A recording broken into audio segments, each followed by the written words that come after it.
I'm going to ask you the question in a different way, and I'm going to switch horses on you a little bit. I'm really notorious for doing that. Okay. Okay. Okay. Is it fair to say that Jacob owns a nano ledger of sort? I have digital assets in wallets. Okay, perfect. Good. What do you think of the controversy that's going on with the wallets right now, first off, and then I'm going to get into my question. I think the timing is great on that. For Ripple acquiring Metaco, who provides custody services, and Polysign kind of coming out of the background. And now people are questioning their cold wallets. If you were going to bring in institutional custody, what a time to do it, right? You would create the narrative that maybe your stuff isn't safe. And Problem, reaction, solution? Yeah, 100%. Yeah. So is the money that we have, my wife and I own a couple of XRP, okay? Is it safe right now? I would say it currently is. Yeah. Currently it is. As long as you don't do nothing, don't touch nothing, leave it alone. Right. Yeah. If you update the firmware and you opt in to the new selection that they have, and they're able to pull your keys, that's a problem. Yeah, well, I've seen a lot of people move over to Engrave Wallet and some of these other ones that are supposedly air gapped. People are talking about Faraday bags and all these things. I'm not saying don't protect yourself, but I think a lot of people are kind of blowing this out of proportion. So this custody company that Ripple buys over in Switzerland and Polysign are going to literally make the ledger companies at some point disappear, because I'm looking for something that is completely, totally nuclear proof, not bulletproof, nuclear proof. You know what I mean? I want like 7-10 layers of protection, and then I want 7 or 10 more on top of that, just for shits and giggles. Correct?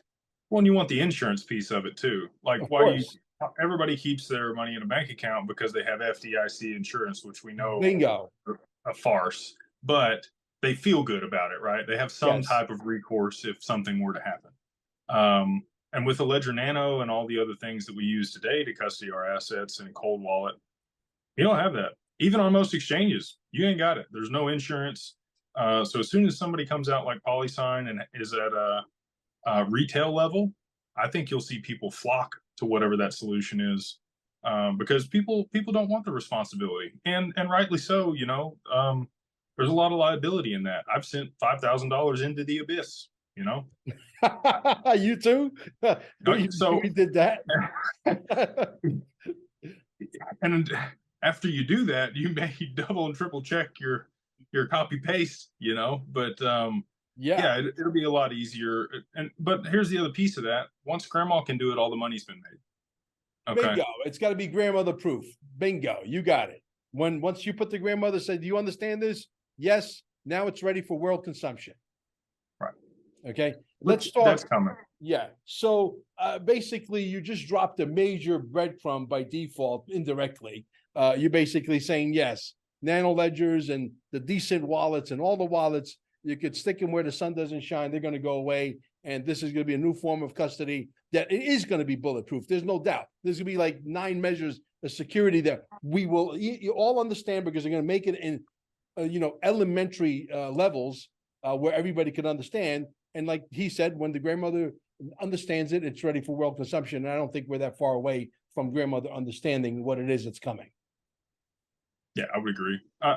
Well, and here's the other piece of this. So quantum computers aren't where they need to be yet to do this, but you have a 24-word seed phrase, which most supercomputers, it would take them a long time to hack that. But with a quantum computer, if both of your keys are exposed, so you've received money to a wallet and you've sent from that wallet, both keys are then exposed, and a quantum computer could hack a 24-word seed phrase much faster. Right.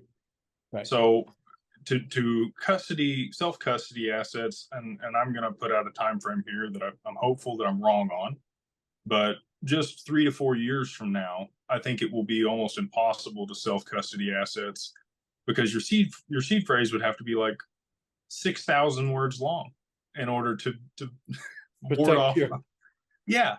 So institutions are coming, and they're going to provide the solution with the sharded keys, like I just spoke about with Polysign.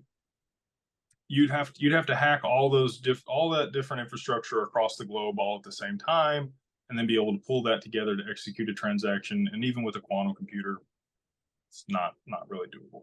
Yeah. Do you see XLM playing a major role in moving the money around the world, and XDC? How do you see those two play a factor into all of this? I'm just going to give you my opinion. This isn't hard fact.